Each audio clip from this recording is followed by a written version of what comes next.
ஹரே ஸ்ரீனிவாசா. திருப்பாவை 7వ பாசுரம்.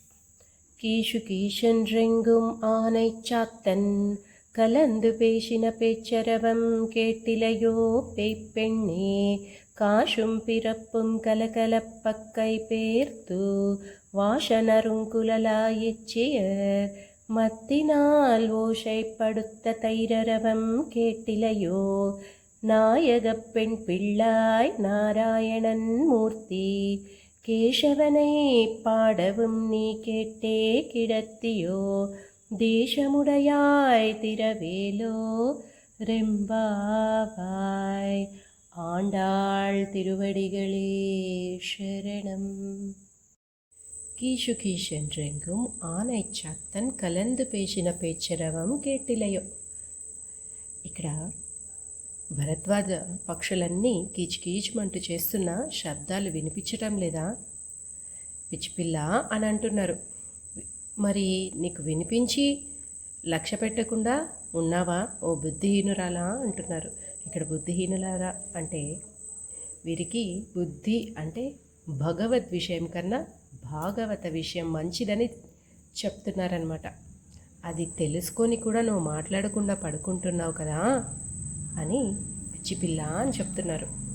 అంటే ఇక్కడ రాత్రి ఏం సూచిస్తుంది? తమోగుణ ప్రధానమైనటువంటిది రాత్రి.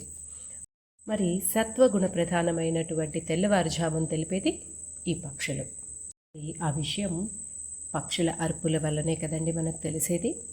అలాగే అహంకార మమకారాలకి రజస్తమో గుణాలు ప్రధానమైనటువంటివి.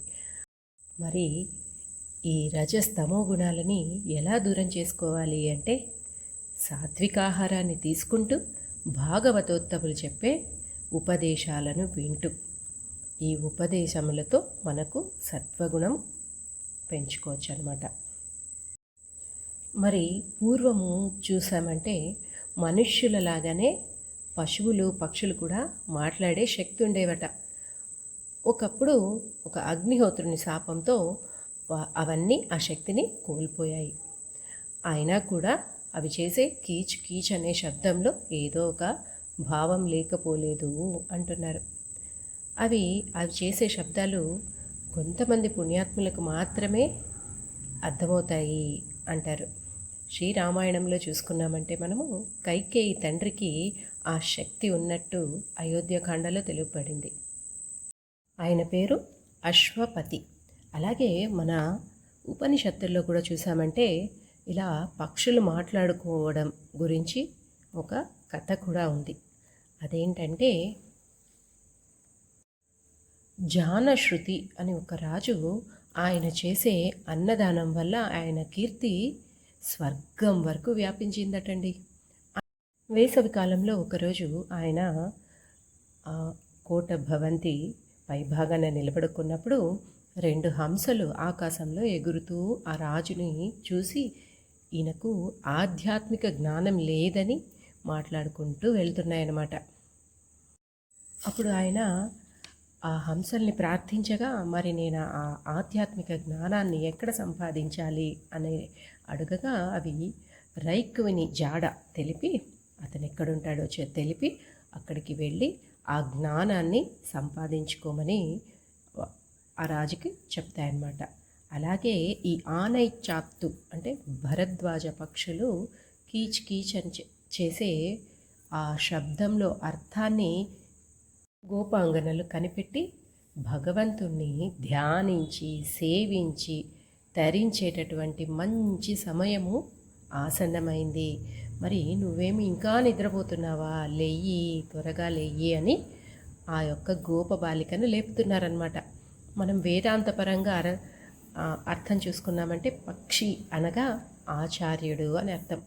ఆ ఆచార్యుని రెక్కలు జ్ఞాన అనుష్ఠానములే. అది ఆ రెక్కలతో ఆకాశంలో ఎగురుతూ ఉంటుంది.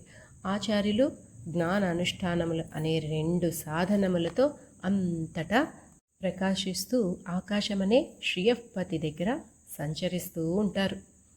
మరి ఈ పాశురంలో ఆనై చాత్తు అంటే భరద్వాజ పక్షి అని మనం తెలుసుకున్నాం. వేదాంతంలో భరద్వాజుడు అనే పేరు గల ఒక ఆచార్యుడు ఉన్నాడు మనకి తెలుసు. అంటే ఇతర దేవతలనందరినీ ఆరాధించడం కంటే ఆ శ్రీమన్నారాయణుని ఆరాధించడం గొప్పది అని, అతని భక్తులను ఆరాధించడం అంతకంటే గొప్పది అని చెప్తున్నారు. మహానుభావులైనటువంటి శ్రీ సీతారామ లక్ష్మణులు ఆయన ఆశ్రమానికి వచ్చినప్పుడు వారికి సేవ చేసి కందమూలాలు అర్పించి వాళ్ళకి చిత్రకూటానికి దారి చూపిస్తాడనమాట. కానీ ఇంతలోనే శ్రీ భరతుడు అయోధ్యనంతను తీసుకొని తన వెంట శ్రీరామచంద్రుణ్ణి వెతుకుతూ భరద్వాజముని ఆశ్రమానికి వస్తాడు.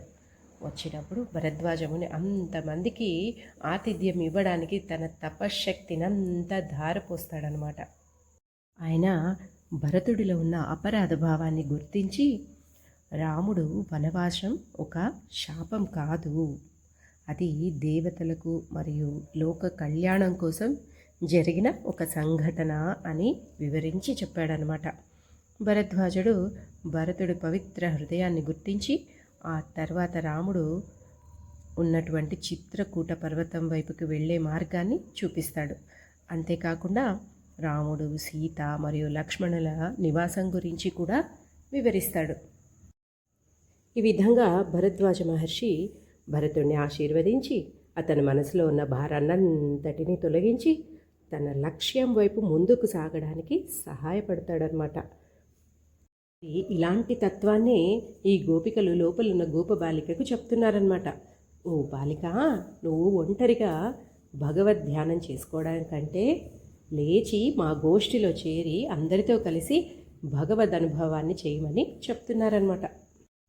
ఈ పాశ్రంలో పెన్నె నాయక పెన్ పిళ్ళాయ్ అని ఒక పదం ఉందన్నమాట. దీనిలో ఒక రహస్య అర్థం ఉంది. అది ఏంటి అంటే, మనం ఇక్కడ పిచ్చి పిల్ల అని సంబోధించాం, బుద్ధి లేని పిల్ల అని సంబోధించాం. మరి ఏంటి ఆ పదాలకు అర్థం అని చూసుకుంటే, లోకంలో దేనిపైనైనా ఒక దృఢమైన ఆసక్తి కలిగి ఉంటే విడవకుండా ఎలా గట్టిగా పట్టుకుంటారో అప్పుడు మనం ఏమంటాం, అది వాళ్ళకు ఒక పిచ్చి అంటాం. అలాగే ఈ గోపాంగనకు ఎల్లప్పుడూ ఏకాంతంగా ఆ భగవద్ అనుభవాన్ని చేయడం ఒక పిచ్చి అన్నమాట. అలా ఆమె భగవంతుడిని అంత అధికంగా ప్రేమిస్తోంది అని చెప్పడానికి పెన్నె అనే ఒక పదాన్ని వాడారు. కాశుం పిరప్పు. కాశుం అంటే చిన్న కాసుల పేరు. పిరప్పుం అంటే మామిడి పిందెల గొలుసు అన్నమాట. కలకలప్ప కైపేర్తు. కుండలో నిండుగా ఉన్న పెరుగు వల్ల సుకుమారమైన చేతులున్న ఆ గోపికలకు దాన్ని చిలకడం ఒక కొండని కదిలించినంత కష్టంగా ఉందంట. అలాగే ఇక్కడ ఎలా చెప్పుకోవచ్చు అంటే, ఆ చిన్ని కృష్ణుడి దగ్గర లేకుండటం వల్ల వాళ్ళ చేతులు పని చేయడానికి మొరాయిస్తున్నాయి.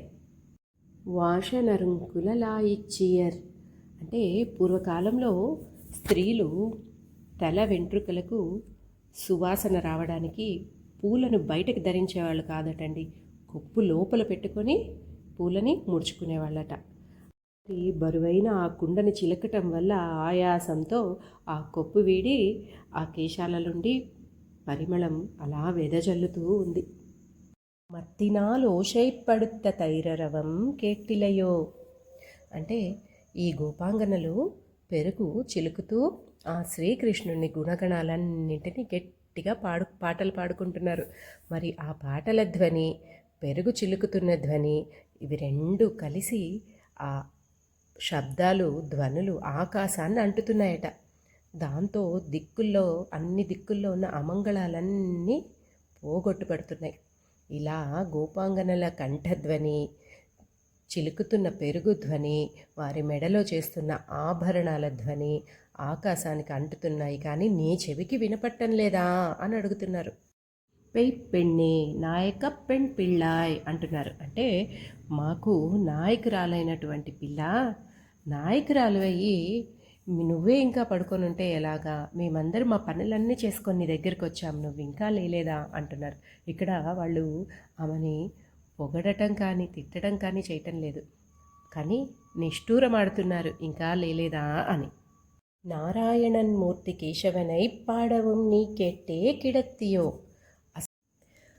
స్వయాన ఆ నారాయణుని అవతారమైన శ్రీకృష్ణుడు కేశి అనే రాక్షసుడిని ఎలా చంపాడో అని మేము పాడుతుంటే నువ్వు లేవకపోవడం ఏంటి? నీ చెవులకు వినపట్టం లేదా? అంత హాయిగా నిద్రపోతున్నావా అని ఆరోపిస్తున్నారు. దేశముడయాయ్ తిర, నీ దర్శనం లభించక మేమందరం అంధకారంలో ఉన్నట్టుగా ఉంది. ప్రకాశవంతమైన తేజస్సుతో ఉన్న నువ్వు బయటకొచ్చి మాకు దారి చూపించువు అని వేడుకుంటున్నారు. ఇలా ఆండాళ్ తల్లి భగవంతుని పైన ప్రేమ కలగాలంటే శాస్త్ర విషయాలన్నీ తెలుసుకోవాలి కదా. వీటన్నింటినీ తెలుసుకొని భగవంతుని పైన ప్రీతి కలగడానికి నిత్యకృత్యాలేవి ఆటంకాలు కావు అని మేల్కొని తలుపు తీసి మాతో వ్రతం చేయడానికి రమ్మని పిలుస్తోంది ఈ పాశురంలో. హరే శ్రీనివాస.